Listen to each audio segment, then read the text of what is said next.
कहले हां जे बुढ़ा कबूतर। हां देखी जले कोनो समाज में बूढ़ा ना रहे। हां वो समाज ना यही से हम कनी हम ब्याह जी। हां कि बूढ़ा बूढ़ा मोती कहो अब के डंटा धोरा आई है बूढ़ा मलाई बेड़ा पर रे हमर बूढ़िया।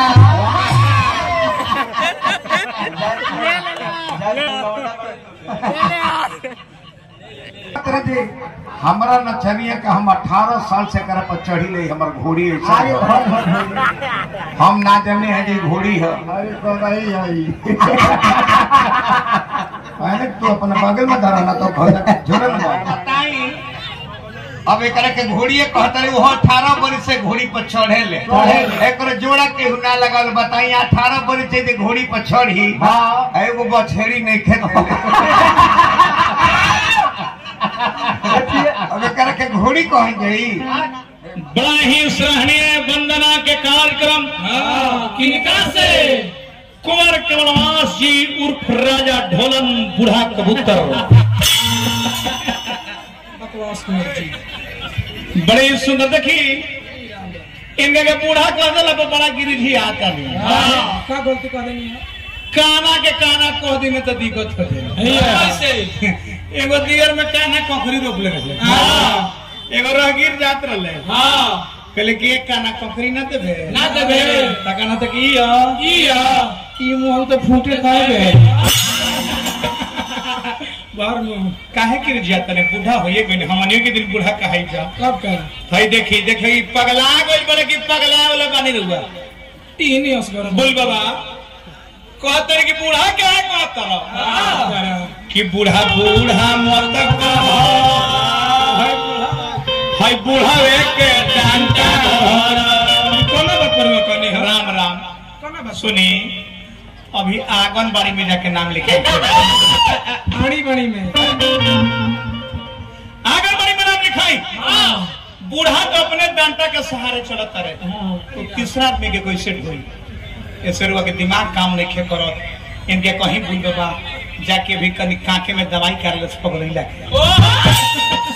पगलाइल बुखार ना है कि 10 दिन में 1 दिन में पता चल जाए। 1.5 साल 2 साल को उपजे लगते गते होत ए सरवा का कहतनी को कहतर कि लय एक बर्तन है। हां अल्लाह में जैसा सामान धरिए। हां बर्तन के भी प्रधानता होती है। हां कुंवर जी अब आंगनबाड़ी वाला हो गई नहीं बर्तन के भी प्रधानता होती है। मिट्टी के पात्र बनाए जाते हैं चूकड़ पानी पीने के लिए। मिट्टी के पात्र बनाए जाते हैं प्याला चाय पीने के लिए। मिट्टी के पात्र बनाए जाते हैं डहरी दही जमाने के लिए। मिट्टी के पात्र बनता है लबनी तारी चुआने के लिए। सब अलग अलग पात्र होता है। अब लबनी में कुंवर जी के मेहरारू छठ के परना के खीर बना के धो दो तो दोषी के कर हो मुखे जी के समझावत नहीं हे बुढ़ा कबूतर का हो गई हमारा भारत में। अरे क्या हो गई भारत में। एक समय था कि हमारा भारत विश्व गुरु के नाम से जानल जाता रहा। विदेशी लोग हमारा भारत में पढ़ने आते थे। है हमारे भारत के धरती। एक समय में भारत को सोने की चिड़ियों से नवाजा जाता था। आज पीतर के चिड़िया कहे में लाज लगे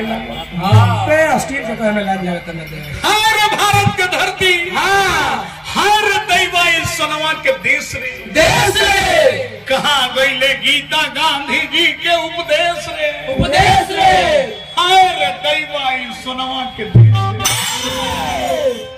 खोजला पकत ही मिली बाइबिल पुराण में हमारा देश के आदमी छोड़ी पंछी रहे ज्ञान में पंछी।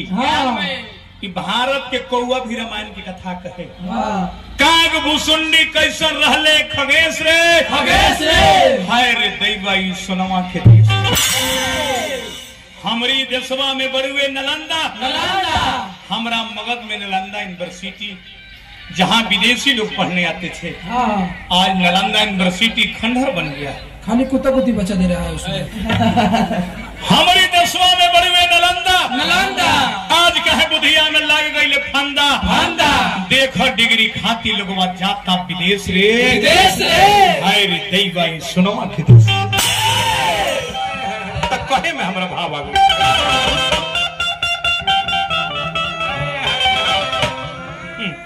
हमारा कहते नहीं कुंवर जी की नाचल कोनो खराब चीज ना हो ना जी। संगीत के परिभाषा गानम वादम तथा नृत्यम को संगम को संगीत कहते हैं। तो नाच गा के भिखारी ठाकुर भोजपुरी के विदेश ले गई नाच गा के यहाँ के नाचे के शिकायत करता नहीं नाचो तो बानी यहाँ के नाच तो बानी ऐसे कहे के बात नाचम तनी धोबी गीत में हम अब नाचम। सपना देखिए सपने में देखो के तू को रसगुल्ला छाप लेनी सपने दू छता जिलेबी खाता नहीं सपने में दूगो समोसा मार लेनी सपने में अब तब लेनी नहीं है टूटी तो देखम के मुंह में कूटी गई बा गला में एगो मेहरारू एगो लड़की सपना देखने रात में हाँ याद में हम रखे एगो मेहरारू सपना देखनी आ उठ के चक्के में भौजैया से कह तरीका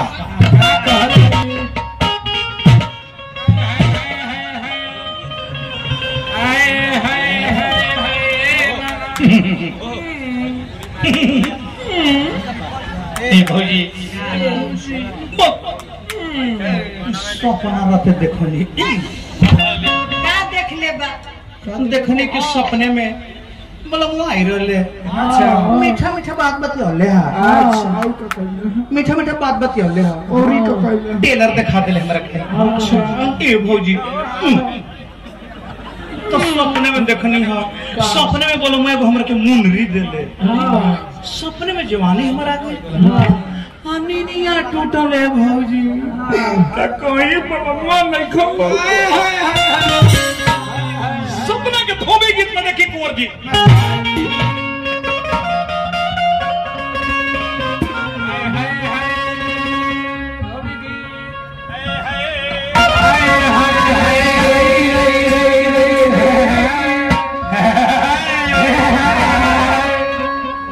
देखो नी सपना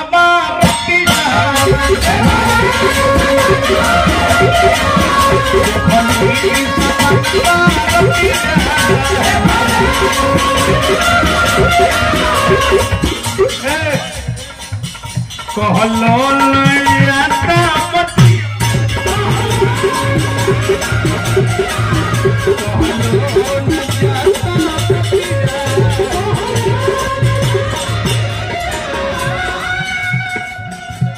भौजी देखने की चढ़ल बारे जवानी सपने में ए भौजी देखने की चढ़ल बारे जवानी हो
राजपाट बिहार